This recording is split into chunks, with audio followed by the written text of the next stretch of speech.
तो ये गाइस बहुत बहुत स्वागत आप लोगों का। तो कहिए कैसे हैं आप लोग। और भाई आज मुझे नींद भी नहीं आई, बड़ी मुश्किल से मैंने नींद को रोक रखा है। तो गाइस आज का जो हमारा रिएक्शन होगा, आपके भाई का रिएक्शन होगा आज, वो होगा थंबनेल देख के आप समझ ही गए होंगे, बट फिर भी मोनिका केदार घाटी के ऊपर। मोनिका ने एक आधा Q&A डाला है, हालांकि उसने आज अपना पार्ट 2 भी जो है वो अपलोड किया हुआ है। तो पार्ट 2 में तो उसने मोस्टली जो है वो ससुराल से संबंधित और अपने मंगेतर से संबंधित जो भी क्वेश्चंस थे उनका आंसर उसने दिया। लेकिन उसने जो फर्स्ट पार्ट डाला था इसका, और वो Q&A जो था वो हाफ था, मतलब उसमें उसने पूरा Q&A नहीं डाला था। तो भाई उस Q&A में जो आप लोग बहुत समझदार ऑडियंस होंगे उन्होंने एक बात नोट की होगी। दरअसल क्या होता है ना गाइस कि जब रिश्तों में किसी भी तरह की थोड़ा सा भी तलखियां होती हैं या कड़वाहट होती है तो उसका असर ना ऑटोमेटिकली देखने में मिल जाता है। अच्छा, एक उदाहरण सही समझाना चाहूंगा आप लोगों को। वीडियो बोर लग सकता है, तो जिनको बोर लग सकता है, जिनको मतलब बोर लगेगा, वो लोग स्किप का ऑप्शन भी है उनके पास, कर सकते हैं। बट क्या होता है ना कि अगर पूरी वीडियो का शब्द दर शब्द कोई भी ऑडियंस नहीं सुन पाएगा तो वो क्या होता है कि आधा अधूरी जानकारी होती है, और वीडियो का मजा ही तब आता है जब आप पूरे शब्दों को बायोलॉजिकली समझे। तो किसी भी चीज में अगर कड़वाहट हो, मान ले जाए आपने खाना बनाया हो और आप तड़का मारते समय लहसुन प्याज वगैरह वगैरह जो है वो जल गया हो, तो थोड़ा सा कड़वाहट खाने में आ जाती है। तो आदमी उसको खाता तो जरूर है, लेकिन यार फिर भी क्या होता है ना कि मतलब वो चीजें नहीं रहती, तो कहीं ना कहीं वो कड़वाहट हल्की सी डिस्टर्बेंस तो जरूर पैदा करती है। उसी तरह अगर आप कुछ चीजें ऐसी बना रही हो और वो जल जाए, कड़वी हो जाए, मतलब कड़वाहट, दवाई है। हम लोग जब कभी बीमार होते हैं डॉक्टर हमें मेडिसिन रिकमेंड करता है, तो अगर उस मेडिसिन का जो टेस्ट होता है वो कुछ कड़वा वगैरह हो तो हम पीते तो हैं उसको, लेकिन हमारा मुंह कैसा होता है पीने के बाद, क्या रिएक्ट होता है, आदमी का हाव भाव कैसा रहता है, तो मतलब वो चीजें हो जाती है ना। तो चलो ज्यादा नहीं पकाऊंगा मैं। तो बाद में कड़वाहट के ऊपर आ रहा था, तो वहां पे क्या हुआ कि जो हाफ Q&A मोनिका का था, तो ऑडियंस ने बारी बारी से क्वेश्चन पूछा। तो दो क्वेश्चन वहां पे आपने देखा होगा बहुत इंपॉर्टेंट थे। और देखो चीज का पता कब चलता है ना, हम रिएक्शन वाले कहां से चीजों को पकड़ते हैं। कल को क्रिएटर या उसके सपोर्टेड ऑडियंस रिएक्शन चैनल वालों को या मतलब क्रिएटर को दोष देती है कि भाई आप जो है नेगेटिव वो फैला रहे हो, ये कर रहे हो, वो कर रहे हो। लेकिन क्या होता है ना, जब चीजें अगर चीजें मतलब रडार में आ जाती हैं तो उसका तो फिर कोई क्या ही कर सकता है। मोनिका के सब क्वेश्चन मतलब जो थे वो सही थे, है ना। तो आपने देखा होगा कि जब मोनिका के लिए कोई भी क्वेश्चन पूछ रहा था और मोनिका अपना कोई भी क्वेश्चन पढ़ रही थी, तो उसकी मम्मी जो है वहां पे मतलब बहुत अच्छे से आंसर दी थी, जवाब दे रही थी, मतलब किसी भी चीज में। चाहे वो रोड की समस्या उन्होंने उठाई कि भाई आपके मतलब इधर रोड की दिक्कत है, क्योंकि एक ने क्वेश्चन पूछा था कि आप जो है अगर आपके बड़े मामा मतलब प्रियंका तिवारी जी के हस्बैंड, अगर आपके बड़े मामा आपसे बोलेंगे कि आपकी शादी उनके होम स्टे से कराई जाए तो आपका इस पर क्या उत्तर रहेगा, है ना। क्या करेंगे मतलब आप। अब देखो क्वेश्चन करने वाले ने ये क्वेश्चन बहुत समझदारी से पूछा था, क्योंकि भाई अब सब जानते हैं कि सगाई अटेंड की मेन मेन फंक्शनों में बुलाते नहीं है वो लोग उनको भी। तो ऐसे में सवाल तो ये था कि अगर वो बोलेंगे तो मतलब ये सवाल वैसा ही था, एक काल्पनिक ही मान लीजिए आप इसको, क्योंकि वो क्यों बोलेंगे जो खुद सगाई में नहीं आते, जो खुद किसी भी फंक्शन में शामिल नहीं होते हैं, तो वो वाला बोलेंगे क्यों। लेकिन फिर भी सवाल पूछ दिया ऑडियंस ने, और इसको कहते हैं शार्क, शार्क माइंड जिसे बोलते हैं एकदम बिल्कुल। तो सवाल करने वाले ने सवाल कर दिया कि अगर आपके बड़े मामा बोलेंगे कि भाई आपकी शादी अपने होम स्टे से करवाएंगे तो आपका इस पर क्या वो रहेगा, मतलब आपकी प्रतिक्रिया क्या होगी, क्या आप शादी करवाएंगी वहां से या फिर नहीं करवाएंगी। तो मोनिका ने क्या किया कि मोनिका ने बोला भैया जहां तक शादी की बात है तो गांव में ही मतलब हम लोग कराना चाहेंगे, बट फिर भी उसने अपने मम्मी से पूछा कि मम्मी कैसा करना है।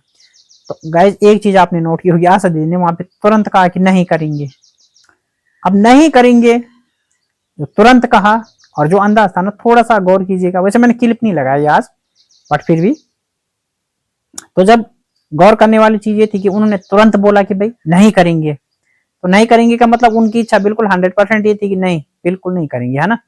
उसके बाद तो खैर जो चीजें बोली उन्होंने कि भाई गांव में अपना ऐसा रहता है कि कई चीजें हैं परंपरागत, कई चीजें हैं जो मतलब फॉलो होती हैं और अच्छी भी लगती हैं, सब लोग शामिल हो जाते हैं। और वैसे गाइस देखा जाए ये बात सही भी है भाई, हम किसी भी चीज को अगर होम स्टे में या होटल्स में कहीं भी मतलब चीजों को करें ना कहीं जो परंपरागत चीजें गांव की होती है ना वो अधूरी रह जाती हैं, क्योंकि उन जगहों में सिर्फ और सिर्फ दिखावा होता है, परंपरागत चीजों का कोई भी वहां पे पालन नहीं हो पाता है, क्योंकि भाई जगह कई चीजें रहती है ना और गांव में पूरा विस्तार रहता है सब चीज का। भले ही थोड़ा सा भौगोलिक दुश्वारियां होती हैं लेकिन चीजों का ट्रेडिशनल जो है वो चीजें उसमें ज्यादा होती हैं। और किसी भी चीज में आजकल क्या हो रहा है कि ट्रेडिशनल चीजें जो है वो गायब होती जा रही हैं, इसीलिए जो है हमारी चीजें अब धीरे धीरे आर्टिफिशियल होती जा रही हैं, प्राकृतिक चीजों का धीरे धीरे मतलब समापन होता जा रहा है ऐसे में ही, क्योंकि लोग शादियां भी होटल में कर दे रहे हैं सब कुछ। तो आशा दीदी का वहां पे तुरंत ये जवाब था और सही भी था भाई, क्योंकि गांव में शादी करेंगे तो परंपरागत चीजें होती हैं, उस शादी का एक अपना एंजॉयमेंट होता है, खुला वातावरण होता है, खुली जगह होती है, सब कुछ होता है। तो ये चीजें होती है और होटल्स में भले ही आपको कितनी भी जगह क्यों ना मिल जाए लेकिन उसके आपको दाम चुकाने होते हैं, कई चीजें होते हैं। गांव में चल जाता है कि भाई 2-4 मेहमान किसी के यहाँ एडजस्ट हो गए, 2-4 किसी के यहाँ हो गए, तो गांव में इस तरह से इंसानियत में चल जाता है और पूरा कार्य हो जाता है। जमाने से बड़े बड़े कार्य जो है वो गाँव में होते आ रहे हैं। तो भाई लोग अब दिखावे में ज्यादा आ गए हैं, अदरवाइज गाँव में आज भी जगह की कोई दिक्कत नहीं है और गाँव में सब कुछ आज भी हो सकता है। तो आशा दीदी का वहां पे तुरंत रिप्लाई था कि जी नहीं करेंगे, बिल्कुल भी नहीं। अच्छा ठीक है, ये तो शादी के संबंध में था, लेकिन अब एक बहुत दिलचस्प जो पॉइंट था वो ये था कि उन्होंने बोला था कि क्या आपकी अपनी प्रियंका मामी और प्रीति मामी से नहीं बनती है, क्या उनके साथ आपका कोई झगड़ा या किसी तरह का कोई मनमुटाव है। क्वेश्चन बड़ा इंपॉर्टेंट था और क्योंकि आप जानते हैं कि तिवारी फैमिली में पहले से ही मतलब चीजें काफी उलझी सी रहती हैं रिश्तों के मामले में। अब चाहे भाई वो लोग जानबूझ के सोशल मीडिया पे नहीं दिखाते, बट ऑडियंस कितना कुछ बोलती है, पर आज तक इस मामले में भाई कोई उनसे रिप्लाई नहीं मांग पाया।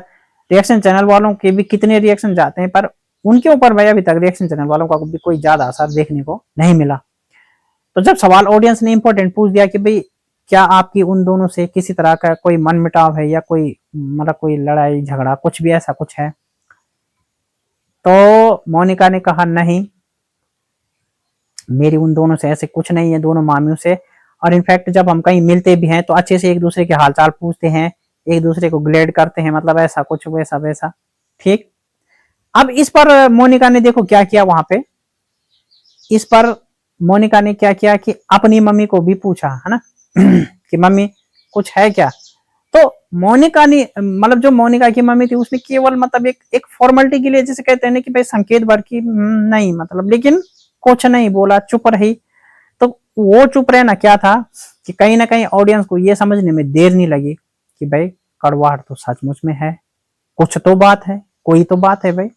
आशा दीदी सब विषय पे अपने विचार अच्छे से रख रही थी, तीव्रता से रख रही थी, लेकिन वहां पे आशा दीदी ने थोड़ा सा न्यूट्रल ले लिया, है ना। तो चीजें हो जाती हैं, कहते हैं ना कि बात आते आते जमा पर आ ही जाती है। तो मतलब कहने का मतलब उन्होंने मुंह से भले ही कुछ ना बोला लेकिन वो कुछ न बोलना भी उनका बहुत कुछ बोल गया। अच्छा, जब मोनिका ने कहा कि भाई हम दोनों मामियां या हम कहीं पे भी मिलते हैं तो हम एक दूसरे को अच्छे से प्रेजेंट होते हैं, अच्छे से हालचाल पूछते हैं, सब कुछ करते हैं। गाइस मैं माफी चाहता हूँ, थोड़ा सा मच्छर खा गया था। तो फिर कमेंट में किसी समझदार ऑडियंस, किन्हीं ऑडियंसों ने कमेंट किए थे कि आप झूठ बोल रही हो, हमने ऐसा कोई भी ब्लॉग नहीं देखा पिछले काफी समय से कि जब आपकी दोनों मामियां आपसे मिली हो और आपने ब्लॉग में, भाई जब आप मिलती हो, है ना, जब आप मिलती हो तो एक दूसरे को ब्लॉग में दिखा सकते हैं। इनफैक्ट आप लोग आरती के घर में, आरती की सगाई हो, शादी हो या पंकज की शादी हो, वहां पे भी आप लोग गए थे लेकिन एक दूसरे के ब्लॉग में कोई नजर नहीं आया, जबकि जो अदर ब्लॉगर हैं वो तक भी नजर आए थे प्रियंका प्रीति के ब्लॉग में या मोनिका के ब्लॉग में, अदर सभी लोग भी नजर आए थे, जैसे रवीना हो गई और मतलब जैसे ये क्या बोलते हैं और भी जो जितने ब्लॉगर है वहां पे, तो उन सब कई कई जो है ब्लॉगर वो नजर आए।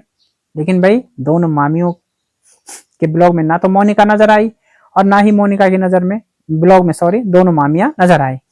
तो ऑडियंस भाई चीजें पकड़ लेती है ना। तो ये होता है शार्प माइंड का नतीजा। और ऑडियंस ने बहुत ठोस पॉइंट पकड़े और कहीं ना कहीं मैं इनसे सहमत हूँ भाई। एक तो जो मन मिटाव वाली बात है, तो भाई कुछ तो बात है, इसीलिए सगाई में प्रियंका तिवारी नहीं आई थी, वो देहरादून चली गई थी।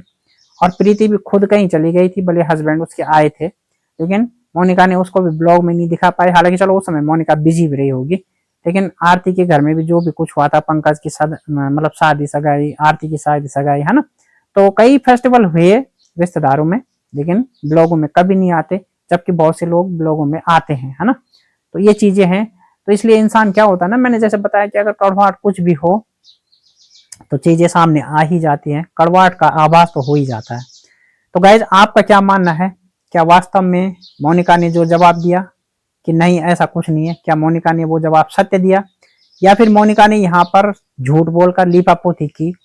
आप इस मामले में क्या मानते हैं? मेरा मानना तो ये है कि मोनिका ने थोड़ा सा बात को डाइवर्ट कर दिया, बट फिर भी आप क्या मानते हैं, जो इस मामले के जानकार हैं, जो इन क्रिएटरों के अच्छे खासे जानकार आप लोग हैं, आपका इस पर क्या विचार है, क्या राय, क्या प्रतिक्रिया आपकी है, कमेंट सेक्शन में दीजिए। और भाई को सब्सक्राइब करके नोटिफिकेशन ऑल सेलेक्ट कीजिए, वीडियो को लाइक हाइप और शेयर जरूर कीजिए। बस अपने भाई का आप वीडियो लाइक और हाइप शेयर कर दीजिए, इतनी सहायता आप भाई की कर दीजिए, से सहायता आपकी भगवान भोलेनाथ करेंगे। महीना सावन का है, तो बहुत बहुत शुभकामनाएं आपको भी।